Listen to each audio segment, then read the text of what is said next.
The Adventures of Huckleberry Finn by Mark Twain, Chapter 35. It would be most an hour yet till breakfast, so we left and struck down into the woods, because Tom said we got to have some light to see how to dig by, and a lantern makes too much, it might get us into trouble. What we must have was a lot of them rotten chunks that's called foxfire, and just makes a soft kind of a glow when you lay them in a dark place. We fetched an armful and hid it in the weeds, and set down to rest, and Tom says, kind of dissatisfied, "Blame it, this whole thing is just as easy and awkward as it can be, and it makes it so rotten difficult to get up a difficult plan. There ain't no watchman to be drugged. Now there ought to be a watchman. There ain't even a dog to give a sleeping mixture to. And there's Jim chained by one leg with a 10-foot chain to the leg of his bed. Why, all you got to do is lift up the bedstead and slip off the chain. And Uncle Silas, he trusts everybody, sends the key to the punkin-headed nigger, and don't send nobody to watch the nigger. Jim could have got out of that window hole before this, only there wouldn't be no use trying to travel with a 10-foot chain on his leg. Why, drat it, Huck, it's the stupidest arrangement I ever see. You got to invent all the difficulties. Well, we can't help it. We got to do the best we can with the materials we got. Anyhow, there's one thing. There's more honor in getting him out through a lot of difficulties and dangers where there warn't one of them furnished to you by the people who it was their duty to furnish them, and you had to contrive them all out of your own head. Now look at just that one thing of the lantern. When you come down to the cold facts, we simply got to let on that a lantern's risky. Why, we could work with a torchlight procession if we wanted to, I believe. Now, whilst I think of it, we got to hunt up something to make a saw out of first chance we get. What do we want of a saw? What do we want of a saw? Hain't we got to saw the leg of Jim's bed off so as to get the chain loose? Why, you just said a body could lift up the bedstead and slip the chain off. Well, if that ain't just like you, Huck Finn. You can get up the infant schooliest ways of going at a thing. Why, hain't you ever read any books at all? Baron Trenck, nor Casanova, nor Benvenuto Cellini, nor Henry IV, nor none of them heroes? Who ever heard of getting a prisoner loose in such a old-maidy way as that? No. The way all the best authorities does is to saw the bed-leg in two, and leave it just so, and swallow the sawdust so it can't be found, and put some dirt and grease around the sawed place so the very keenest senescal can't see no sign of its being sawed, and thinks the bed-leg is perfectly sound. Then, the night you're ready, fetch the leg a kick, down she goes. Slip off your chain, and there you are. Nothing to do but hitch your rope ladder to the battlements, shin down it, break your leg in the moat, because a rope ladder is 19 foot too short, you know, and there's your horses and your trusty vassals, and they scoop you up and fling you across the saddle, and away you go to your native Languedoc or Navarre or wherever it is. It's gaudy, Huck. I wish there was a moat to this cabin. If we get time, the night of the escape, we'll dig one. I says, what do we want of a moat when we're going to snake him out from under the cabin? But he never heard me. He had forgot me and everything else. He had his chin in his hand, thinking. Pretty soon he sighs and shakes his head, then sighs again and says, "No, it wouldn't do. There ain't necessity enough for it."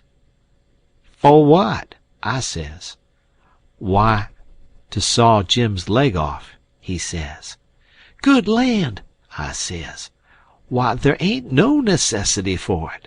And what would you want to saw his leg off for, anyway?" "Well, some of the best authorities has done it. They couldn't get the chain off, so they just cut their hand off and shoved. And a leg would be better still. But we got to let that go. There ain't necessity enough in this case, and besides, Jim's a nigger, and wouldn't understand the reasons for it, and how it's the custom in Europe. So we'll let it go. But there's one thing. He can have a rope ladder. We can tear up our sheets and make him a rope ladder easy enough. And we can send it to him in a pie. It's mostly done that way. And I've had worse pies. "Why, Tom Sawyer, how you talk!" I says. "Jim ain't got no use for a rope ladder." "He has got use for it. How you talk! You better say. You don't know nothing about it. He's got to have a rope ladder. They all do." "What in the nation can he do with it?" "Do with it? He can hide it in his bed, can't he? That's what they all do, and he's got to, too. Huck, you don't ever seem to want to do anything that's regular. You want to be starting something fresh all the time. Suppose he don't do nothing with it. Ain't it there in his bed for a clue after he's gone? And don't you reckon they'll want clues? Of course they will. And you wouldn't leave them any? That would be a pretty howdy-do, wouldn't it? I never heard of such a thing." "Well," I says, "if it's in the regulations and he's got to have it, all right, let him have it, because I don't wish to go back on no regulations. But there's one thing, Tom Sawyer, if we go to tearing up our sheets to make Jim a rope ladder, we're going to get into trouble with Aunt Sally just as sure as you're born. Now, the way I look at it, a hickory bark ladder don't cost nothing, and don't waste nothing, and it's just as good to load up a pie with and hide in a straw tick as any rag ladder you can start. And as for Jim, he ain't had no experience, and so he don't care what kind of a—" "Oh, shucks, Huck Finn. If I was as ignorant as you, I'd keep still. That's what I'd do. Who ever heard of a state prisoner escaping by a hickory bark ladder? Why, it's perfectly ridiculous." "Well, all right, Tom, fix it your own way, but if you'll take my advice, you'll let me borrow a sheet off of the clothesline." He said that would do, and that gave him another idea, and he says, "Borrow a shirt, too." "What do we want of a shirt, Tom?" "Want it for Jim to keep a journal on." "Journal your granny! Jim can't write." "Suppose he can't write. He can make marks on the shirt, can't he, if we make him a pen out of an old pewter spoon or a piece of old iron barrel hoop?" "Why, Tom, we can pull a feather out of a goose and make him a better one, and quicker, too." "Prisoners don't have geese running round the donjon keep to pull pens out of, you muggins. They always make their pens out of the hardest, toughest, troublesomest piece of old brass candlestick or something like that they can get their hands on. And it takes them weeks and weeks and months to file it out, too, because they've got to do it by rubbing it on the wall. They wouldn't use a goose quill if they had it. It ain't regular." "Well, then, what'll we make him the ink out of?" "Many makes it out of iron rust and tears, but that's the common sort and women. The best authorities uses their own blood. Jim can do that, and when he wants to send any little common ordinary mysterious message to let the world know where he's captivated, he can write it on the bottom of a tin plate with a fork and throw it out of the window. The Iron Mask always done that, and it's a blame good way, too." "Jim ain't got no tin plates. They feed him in a pan." "That ain't nothin'. We can get him some." "Can't nobody read his plates." "That ain't got anything to do with it, Huck Finn. All he's got to do is to write on the plate and throw it out. You don't have to be able to read it. Why, half the time you can't read anything a prisoner writes on a tin plate or anywhere else." "Well, then, what's the sense in wasting the plates?" "Why, blame it all, it ain't the prisoner's plates." "But it's somebody's plates, ain't it?" "Well, supposin' it is, what does the prisoner care whose?" He broke off there because we heard the breakfast horn blowing. So we cleared out for the house. Along during the morning I borrowed a sheet and a white shirt off of the clothesline, and I found an old sack and put them in it, and we went down and got the foxfire and put that in too. I called it borrowing, because that was what Pap always called it, but Tom said it warn't borrowing, it was stealing. He said we was representing prisoners, and prisoners don't care how they get a thing, so they get it, and nobody don't blame them for it either. It ain't no crime in a prisoner to steal the thing he needs to get away with, Tom said. It's his right. And so, as long as we was representing the prisoner, we had a perfect right to steal anything on this place we had the least use for to get ourselves out of prison with. He said if we weren't prisoners it would be a very different thing, and nobody but a mean, ornery person would steal when he weren't a prisoner. So we allowed we would steal everything there was that come handy. And yet he made a mighty fuss one day after that, when I stole a watermelon out of the nigger patch and eat it, and he made me go and give the niggers a dime without telling them what it was for. Tom said that what he meant was we could steal anything we needed. Well, I says, I needed the watermelon. But he said I didn't need it to get out of prison with. There's where the difference was. He said if I'd a wanted it to hide a knife in and smuggle it to Jim to kill the seneschal with, it would have been all right. So I let it go at that, though I couldn't see no advantage in my representing a prisoner if I got to set down and chaw over a lot of gold-leaf distinctions like that every time I see a chance to hog a watermelon. Well, as I was saying, we waited that morning till everybody was settled down to business, and nobody in sight around the yard. Then Tom he carried the sack into the lean-to whilst I stood off a piece to keep watch. By and by he come out, and we went and set down on the woodpile to talk.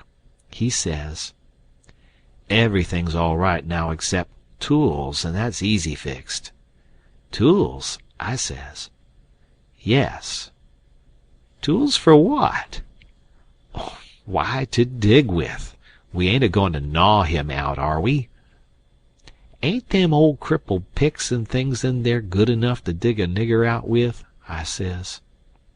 He turns on me, looking pitying enough to make a body cry, and says, "Huck Finn, did you ever hear of a prisoner having picks and shovels, and all the modern conveniences in his wardrobe to dig himself out with?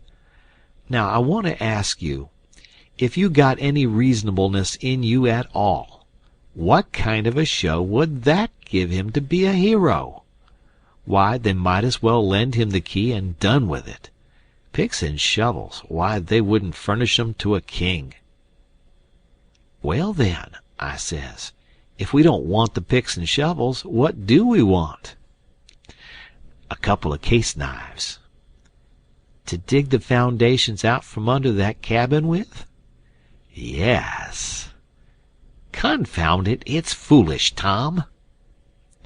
"It don't make no difference how foolish it is. It's the right way, and it's the regular way, and there ain't no other way that ever I heard of, and I've read all the books that gives any information about these things. They always dig out with a case knife, and not through dirt, mind you. Generally it's through solid rock. And it takes them weeks and weeks and weeks, and forever and ever. Why, look at one of them prisoners in the bottom dungeon of the Castle Deef, in the harbor of Marseille, that dug himself out that way. How long was he at it, you reckon?" "I don't know." "Well, guess." "I don't know. A month and a half." 37 year. And he come out in China. That's the kind. I wish the bottom of this fortress was solid rock." "Jim don't know nobody in China." "What's that got to do with it? Neither did that other fellow, but you're always a-wandering off on a side issue. Why can't you stick to the main point?" "All right, I don't care where he comes out, so he comes out, and Jim don't either, I reckon. But there's one thing anyway. Jim's too old to be dug out with a case knife. He won't last." "Yes, he will last, too. You don't reckon it's going to take 37 years to dig out through a dirt foundation, do you?" "How long will it take, Tom?" "Well, we can't risk being as long as we ought to, because it mayn't take very long for Uncle Silas to hear from down there by New Orleans. He'll hear Jim ain't from there. Then his next move will be to advertise Jim or something like that. So we can't risk being as long digging him out as we ought to. By rights I reckon we ought to be a couple of years, but we can't. Things being so uncertain, what I recommend is this, that we really dig right in and quick as we can, and after that we can let on to ourselves that we was at it 37 years. Then we can snatch him out and rush him away the first time there's an alarm. Yes, I reckon that'll be the best way." "Now there's sense in that," I says. "Lettin' on don't cost nothin'. Lettin' on ain't no trouble. And if it's any object, I don't mind lettin' on we was at it 150 year. It wouldn't strain me none after I got my hand in. So I'll mosey along now and smooch a couple of case knives." "Smooch 3," he says. "We want one to make a saw out of." "Tom, if it ain't unregular and irreligious to suggest it," I says, "there's an old rusty saw blade around yonder sticking under the weatherboarding behind the smokehouse." He looked kind of weary and discouraged like, and says, "It ain't no use to try to learn you nothin', Huck. Run along and smooch the knives, 3 of them." So I done it. End of chapter.